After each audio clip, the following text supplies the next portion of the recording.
Hey, I'm Ryan. This is my brother Daniel. This is Rolls in the Family. And today we got a fun topic. We are going to be talking about the top 5 games for each of us that we wish we had when we were kids. The good old days. What are the games? Yeah, the good old days. What are the games that, like, if we could have dropped in back when we were, and I'm kind of thinking, like, we kind of stumbled into modern board gaming back when I was like starting high school. I was in 7th grade.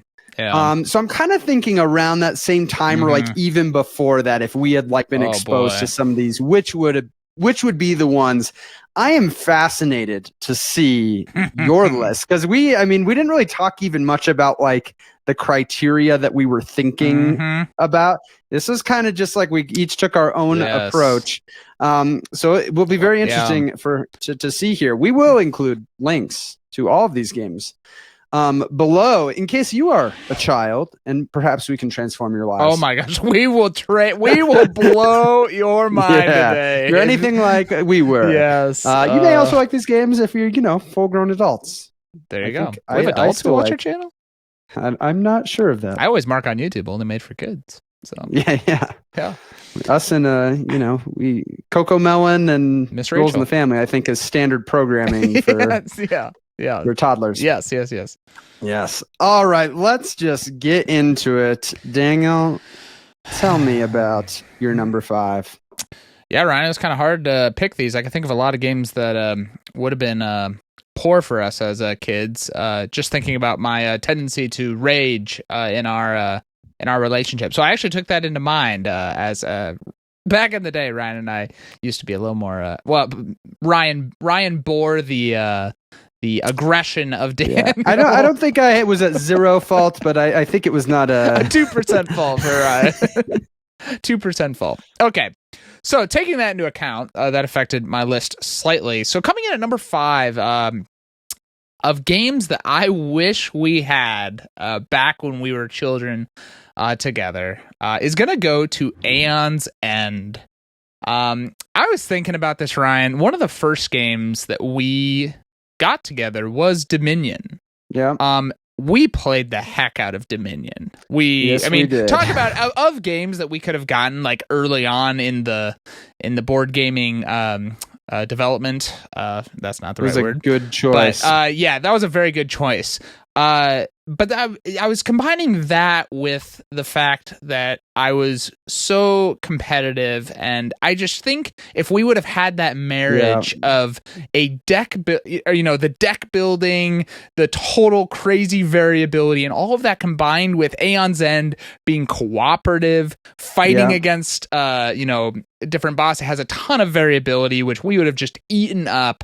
Especially having it like early on in our collection. I think that one would have been a fantastic one that I'm still sad that I haven't been able to play it as much as, because there's so much just variability in it, and I absolutely love the system. And so I can only imagine if we had that one as children that it would have gotten played a lot. I actually thought about this one. Yeah. Which is interesting because I've only played it like twice with you. Yeah. And I don't own it. And so that probably kept it from, really having a chance of making the list. Right. But I think hits on some of the criteria that were really big criteria for me, which is some of that big variability, because that's the thing is, as kids we had a lot of time, that's really like probably the biggest driving factor on my list is like, what are the games that like you just want to have a lot of time you can play just like pour into this game. And totally. I think Aeon's End is a good example of that. So it's I'm just trying to imagine myself getting if 7th grade Daniel would have gotten that game, it would have just I would have been obsessed. We would have loved it. So there you go. That is my number 5, Ryan.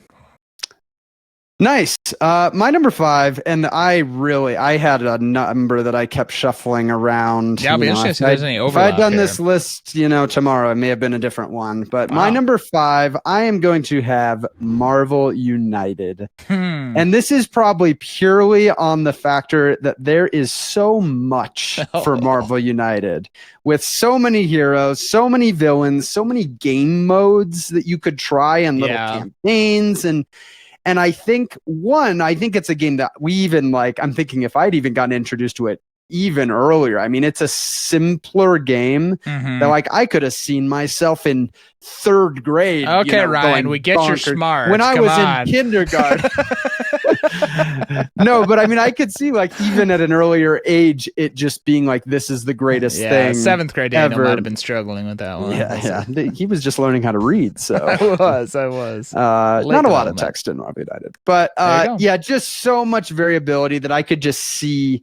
And it's not like a long game, so just being able to go through all of it and play all the different combinations and try different things, I think would have been a lot of fun. I think it's also one that, because it's a little more accessible, we would have been able to play with other people that like get it to the table more accessibly. Have friends over.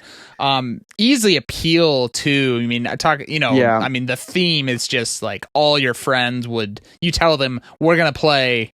Yeah, though Marvel, one thing that's funny about this is because we didn't grow up as like Marvel fans. No. Like we were aware of it. What's interesting is how much the Marvel Cinematic Universe and the movies have changed. I mean, it's so mainstream now. Like everybody knows Iron Man and all these things and things about him, and most people have seen these movies. Whereas back when we were kids, that actually like wasn't really true. Like the first Iron Man came out in like 2008 or something.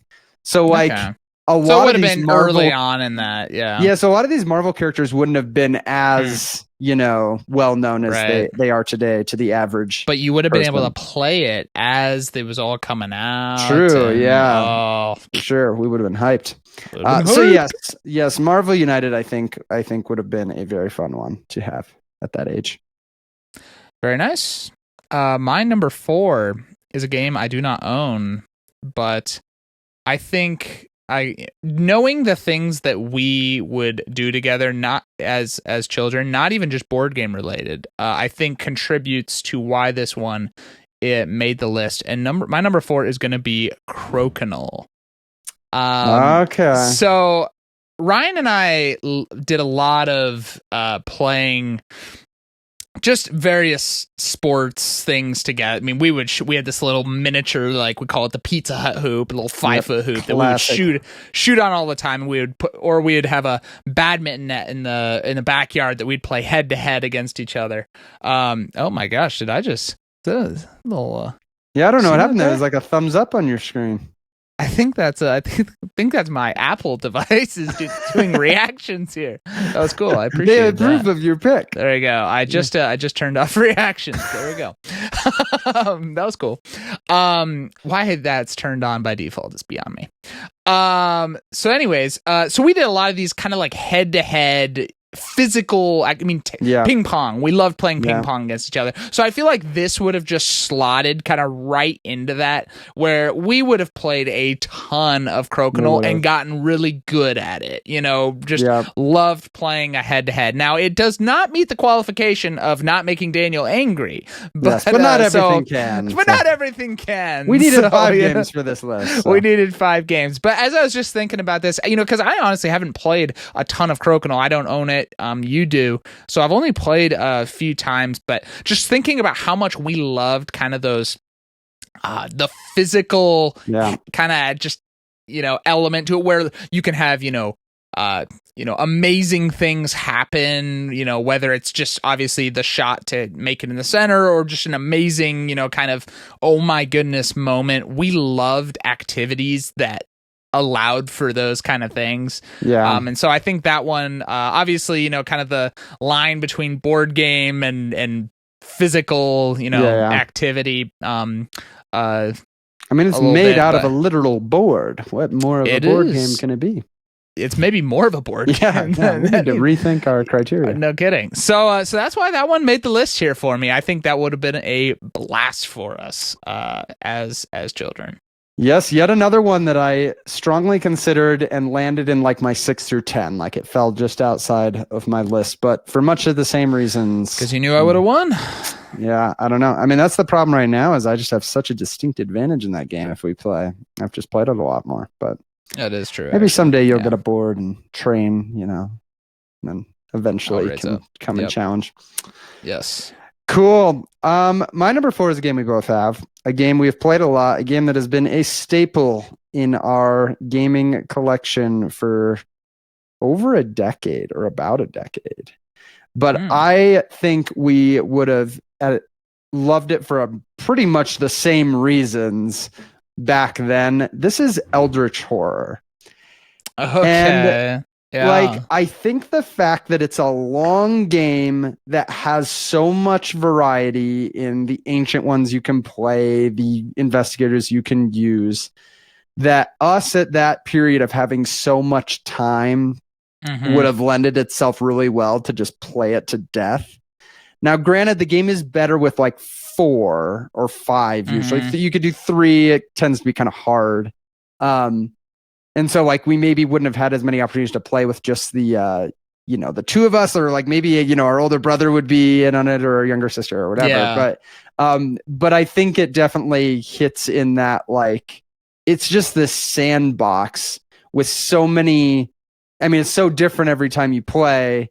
And whereas now in life's, this season of life, it's hard to get a 3-hour board game to the table consistently over the course of a year. Though Eldritch is one of the most consistent ones we have in every year it gets played.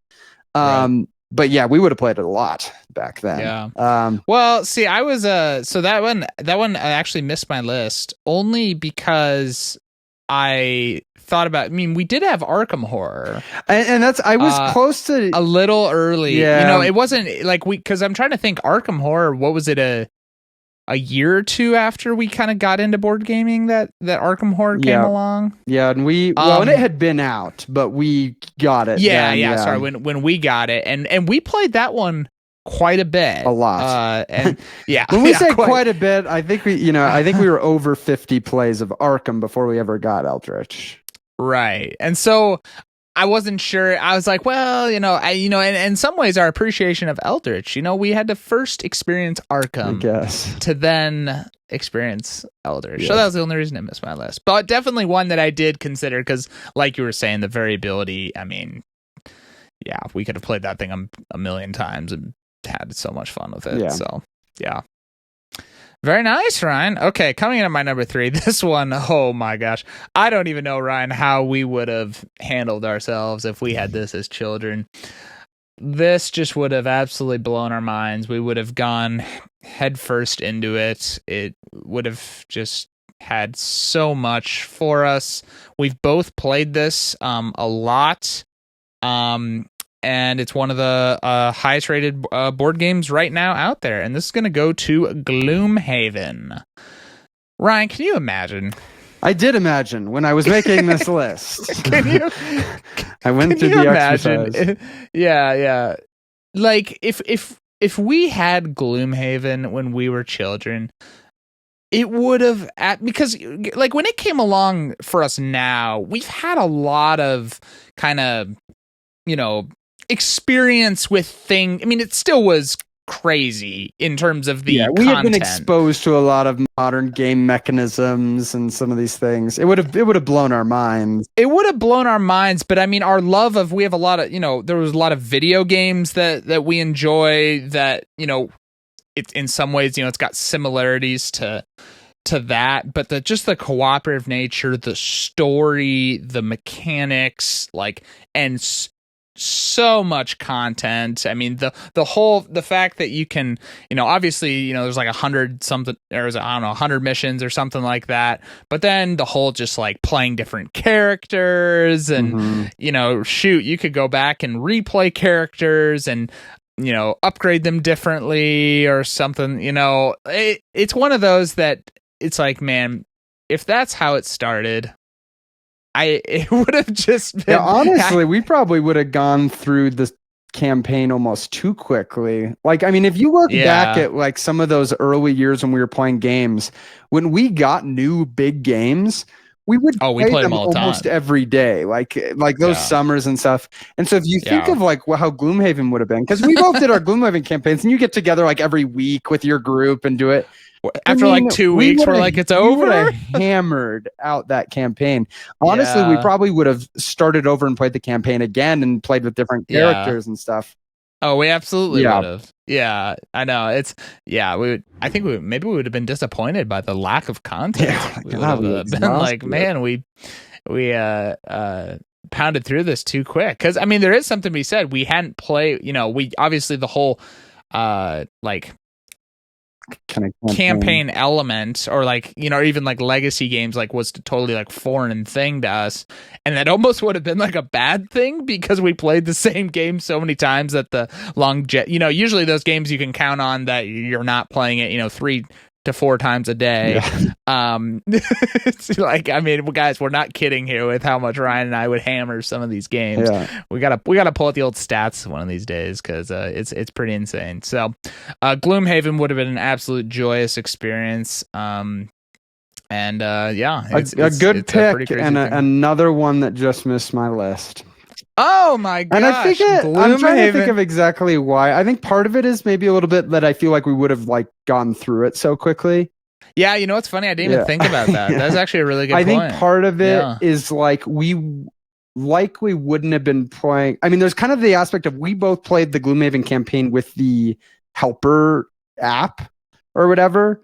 And there's a little bit of like, okay, are we saying we would have had access to that back then? The iPad hadn't even been invented yet. But early us would have been all for. I know, and I think we would have been okay with doing it the manually. Nitty gritty. But yeah, this one would have been on my short list, because I totally agree that of like types of campaign games, the type of gameplay, the amount in it, and then even the replayability of the campaign with different characters. Yeah, I think we would have eaten it up. Wow, pretty amazing. We haven't had an overlap. We haven't. It'll be interesting to see here down the stretch. I think we might. Okay, my number 3 leans into a big part of our childhood, I would say, was Yu-Gi-Oh! Specifically Yu-Gi-Oh! I mean, kind of collectible card games, but Yu-Gi-Oh! Don't forget about Crazy Cards. So Yu-Gi-Oh! Was the one that kind of took hold of kind of our neighborhood group. Crazy Cards was our homebrew copy of. We should pull up some of those old cards someday. But good middle school humor on some of those. Yeah, we were giving out booster packs to the whole neighborhood, and we ran tournaments. It was awesome. But so that whole concept of like getting booster packs and getting cards but then the actual head-to-head dueling with my unique deck versus your unique deck, we really enjoyed that structure. And so it's leaning a little bit into that my number 3 is Keyforge. Now, Keyforge doesn't have as much the randomized booster pack, but it kind of does. I mean, it's almost better, because I can imagine as a kid getting a new deck and looking through the 36 cards of what's in my new deck that I have that I get to play.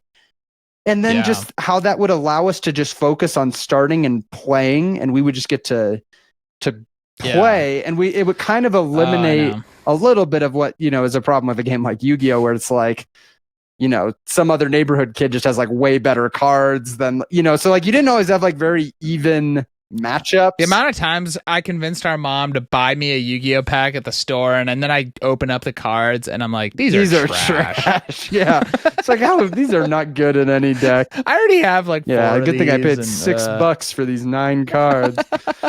Yeah, so the value with just you get it. For almost the price of like a booster pack, get a full deck. Seriously. I think we would have just loved getting a bunch of decks, playing different things. I think we would have done tournaments with the neighborhood kids and that type of thing. I think it just would have been a great kind of fit for what for us. Yu-Gi-Oh! Kind of was the one that filled that. But you had inserted Keyforge back there. I think we would have played it a lot. Yeah, I mean, I completely agree. So much so that is going to be my number 2. Is Keyforge. Because, like Ryan said, Yu-Gi-Oh was that was truly the beginning, like foundational thing. That's kind of true. At least like for that was probably the game we were most excited, got like the most into, like early on.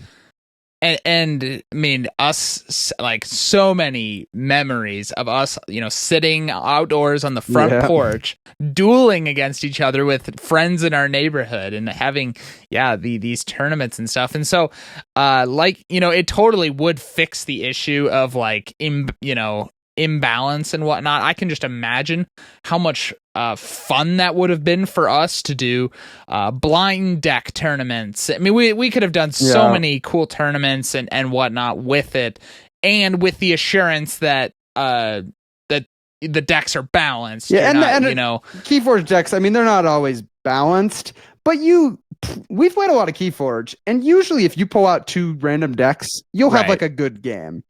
And I think it just would have allowed us to have so many different matchups. Whereas, like, when you have a pool of Yu-Gi-Oh cards, for example, inevitably, especially with a game like Yu-Gi-Oh, there's like the 50% that you're like, there is no deck I would put these cards in. These cards are like just objectively terrible. And so you end up, like, any deck you build is like kind of similar or has some of the same cards. And so even though you've acquired a lot of it, you don't have that much deck variety in what you're actually playing with. But Keyforge, would be the exact opposite. You'd have so much deck variety because literally every time you get something for it, it's another deck that's completely independent. And yeah, so it's and it really also, Keyforge does have that element of every deck has the kind of the cards that have the little is it like a little star on them, but like kind of a card or maybe there's a few cards in each deck that are rare and unique to the deck. And so even the assurance that in getting a deck you're getting at least one or a few cards that are really just like, oh wow, that is really cool and unique.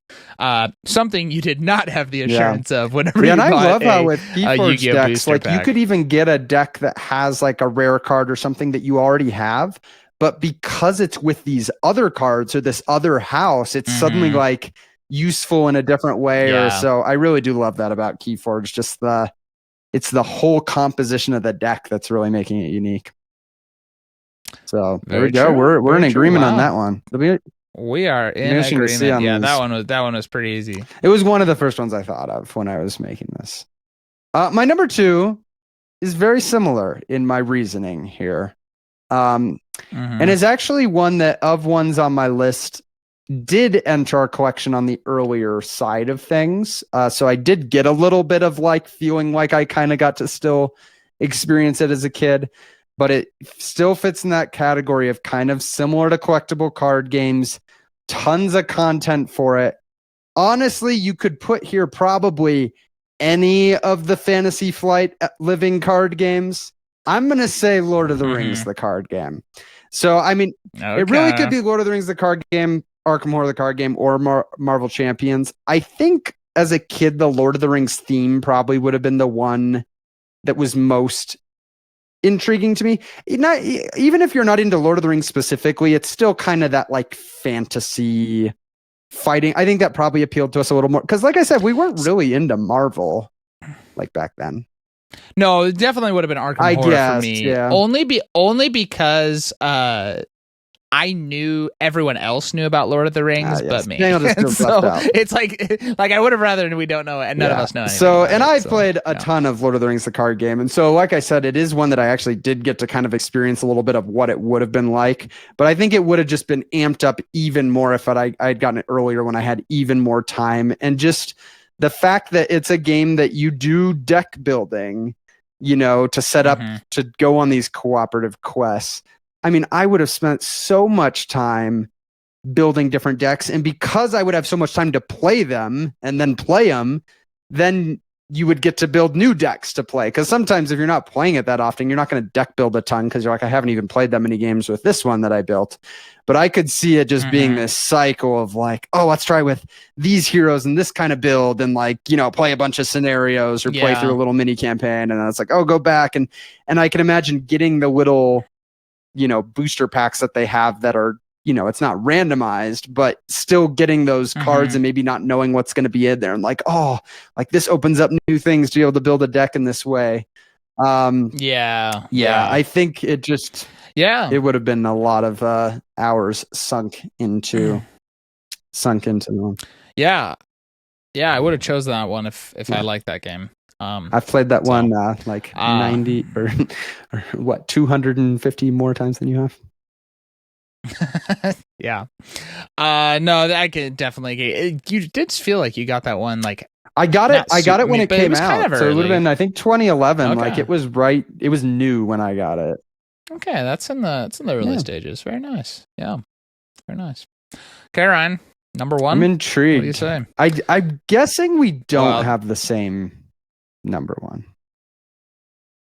If you don't have this one on the list, you are just unbelievable. I think I know what you're gonna say, and I think I don't. But let's see. Wow, then your list is just straight false. My number one is to the game. You know, Ryan, we love, as every child does, Legos. Mm-hmm. We love building things.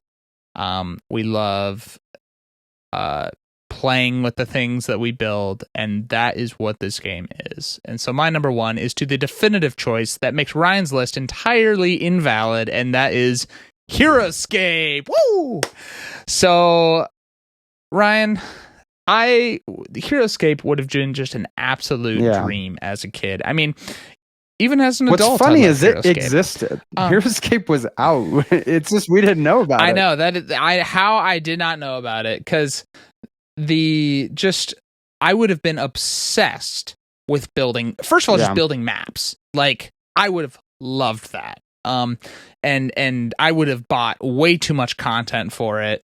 I would have been just absolutely obsessed with that. But then maybe it's even less what I'm thinking is like us specifically, although we did play it a lot. But I'm even just thinking about like my friends, you know, in my like, growing up in middle school, and we got this. This was also kind of early. I mean, right? I mean, this was fairly early there, and so we would have just. I mean, I'm just picturing those. You have a bunch of friends over, super late night. Tons of fun around. So both the map building side of it, which I would have just outside of us playing been obsessing over building that perfect map, because I literally did that in high school, and so I can just imagine that Daniel in middle school would have loved that even more. And then the crazy. I mean, that's one that every one of your guys. You know, not every friend is going to want to play like a strategic board game or something like that. Every single one will want to play a game of HeroScape, because it's like, that is just manliness right there. That I mean the women can table, play this game too. And I'm sure there's many female fans out there. But the table, that's what I was trying to say. The table appeal is great, and it just creates for incredible memories. Now, on my list, probably the maybe worst at creating explosive points for Daniel. So this one was close for me. I went back and forth, and I'm trying. I think part of it is probably that we actually did kind of have it when we were still, it was on that front end of it, which I think made it harder to want to include some of those on the list, when I feel like, we kind of did get to experience a little bit.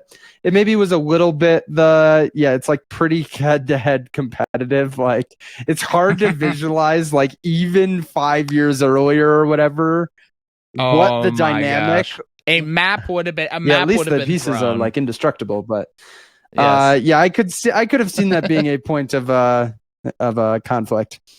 But I agree. I think it would have made my top 10 for sure. Yeah. But yeah, it's one that I think about when I'm thinking about like, as my kids get older, what are like games that would be fun to introduce them to? It's like, they would probably love HeroScape. Yeah, I mean, it's like take everything I love about Legos, pretty much, of like I love just building, worlds, and just things, and then take that and then make it look awesome, and you can play on it and all that sort of stuff. And so would have been a dream. Yeah, that's a good pick. I figured no idea you wouldn't have my number one, and that's because you've only played it once. And I haven't played it that much because this is a newer game to the collection. But my number one is actually Too Many Bones. And okay, I real quick caveat. I saw it and I'm like, if I would have played that more, chance. I bet that's one I would have considered, but I left it off due to my one. Yeah, so I've played it enough at this point that this is the type of game that's very complicated. Like it's very hard to learn the rules and everything. Sure, we could have understood. Well, the thing is, I think that would have helped because we would have played it frequently and we would have like just eaten it up. Mm-hmm. We would have like known the rules like the back of our hand. It's like now when I pull it off the shelf after 4 months that it's like, how does this game work again? So I think that would have played to our benefit there. But it's the type of game that is long. You play these one-off, scenario or like going against a tyrant that's got a lot of variability in what happens with it. Each of the gear locks plays completely different, like completely differently, and you get kind of learn how each one works. And I think we just would have gotten so into it and so addicted to playing games of it. Like it's got kind of that evergreen quality that the more you play it, the more you actually just like it and want to play it more because it's got so much kind of variability in the systems and the things that can happen. Right. And then it's the type of the game, because I kind of am going with the assumption that like all the content would have been available for it. So like we would have been able to get like expansion stuff for it, and they have tons of different gear locks and they have other like different game modes and stuff that I just think we would have. It like strikes that balance of being a game that because we would have played it so much, we would have been able to handle the complex rule set. We would have had the time to play it consistently. And I think we would have just loved it. I also considered Mage Knight. Mage Knight was one that was kind of on my list for similar. I did also consider similar reasons. Yeah. I think maybe like the dice elements of Too Many Bones maybe would have been a little bit more appealing. Plus the production, honestly, like Too Many Bones. It's a really nice production with these nice chips and all the custom dice, and I think we would have really enjoyed that. But and maybe it is just because I've played Too Many Bones recently, and there's probably something deep inside of me that's like, if only I had so much more time to spend with this game. Like I know I love it, but it's like I'm not going to get to play it. That often, and it's the type of game that you really can, and there's many examples of people that love this game that play it like crazy. It's like a borderline kind of lifestyle game in terms of how much you can really get into it. So it ended up rising to my number one, beating out kind of my two CCG picks, like my collectible card game picks, which I kind of thought were going to be the ones that went to the top, but I guess this one. No, I think that's a fantastic pick. I was afraid you were going to say something that I was just going to be like, every time Twash shows up on a list. No, that's that I again, even having just played it once, that's one that I look at and I'm just like, man, that would be incredible. Just got to play it more. Yeah, and my list definitely leaned more into the what are the like kind of big heavier games we would have just like sucked up and delved into.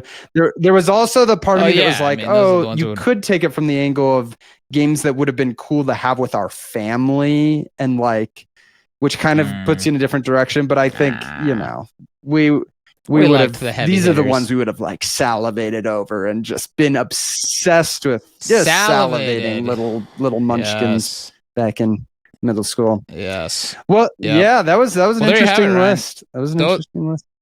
Yep, those are the top 5 games that, according to you, we like salivating over. Yeah, and definitely if you're still sticking around to the end here, first of all, thank you. And consider dropping in the comments what your answer to this question would be. I think it's an interesting prompt of like, when you were a kid, what is the game that would have just blown your mind and started an unhealthy obsession that would, make you sacrifice all your other good habits in pursuit of. And for us, it was these games. Hey, thanks for watching. Hopefully that was an interesting list, a little insight into our childhood and what we think we would have enjoyed. If you want to check out any of the games we talked about, these are pretty much all games we still enjoy and recommend. We have links to all those in the description below. But either way, we will see you in the next one.